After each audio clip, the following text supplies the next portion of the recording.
For the people of South Africa, for those he inspired around the globe, Madiba's passing is rightly a time of mourning and a time to celebrate a heroic life.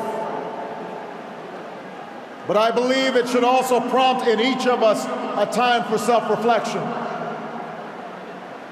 With honesty, regardless of our station or our circumstance, we must ask, how well have I applied his lessons in my own life?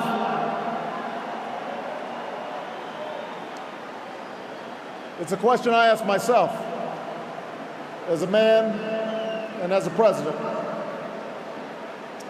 We know that, like South Africa, the United States had to overcome centuries of racial subjugation. As was true here, it took sacrifice, the sacrifices of countless people, known and unknown, to see the dawn of a new day. Michelle and I are beneficiaries of that struggle.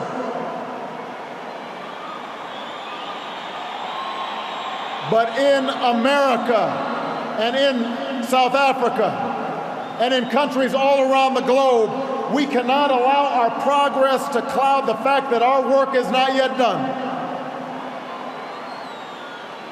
The struggles that follow the victory of formal equality or universal franchise may not be as filled with drama and moral clarity as those that came before, but they are no less important. For around the world today, we still see children suffering from hunger and disease. We still see rundown schools. We still see young people without prospects for the future. Around the world today, men and women are still imprisoned for their political beliefs and are still persecuted for what they look like and how they worship and who they love. That is happening today.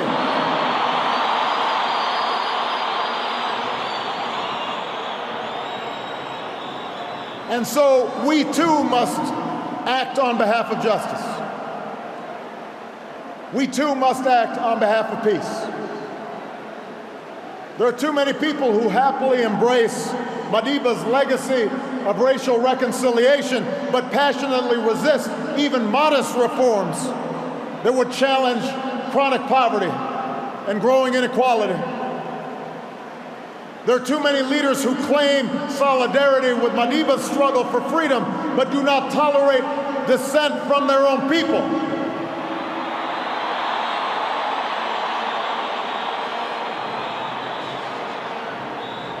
And there are too many of us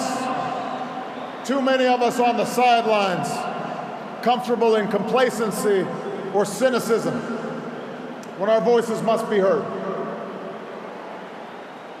The questions we face today, how to promote equality and justice, how to uphold freedom and human rights, how to end conflict and sectarian war, these things do not have easy answers.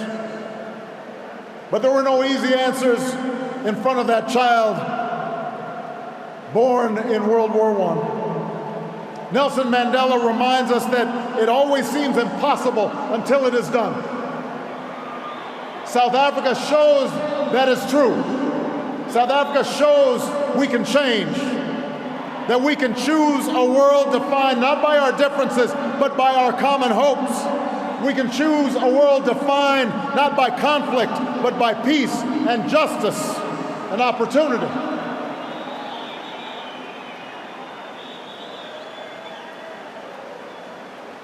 We will never see the likes of Nelson Mandela again.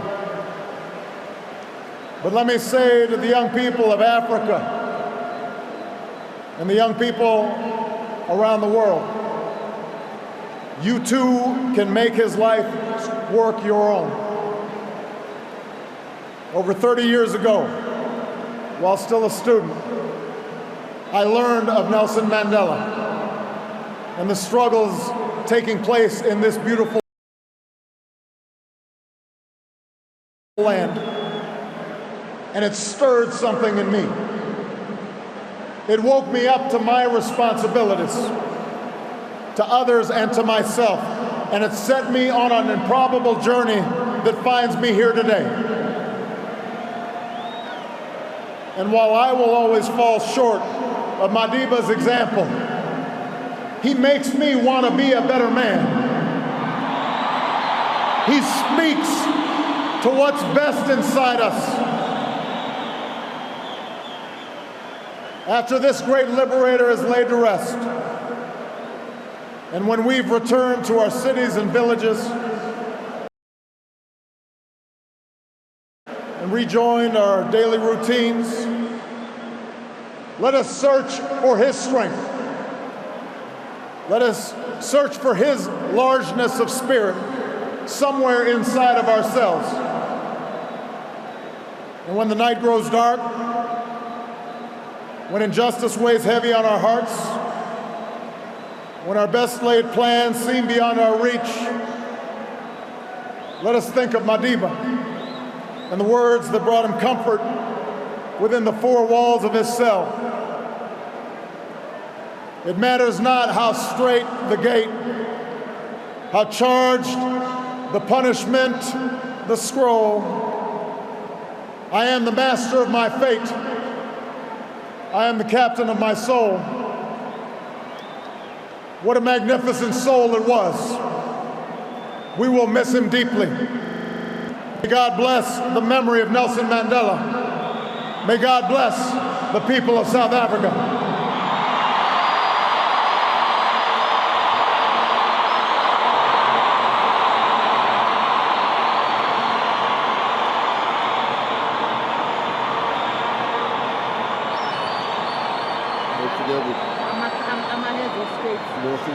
Portugal. I just did one page, so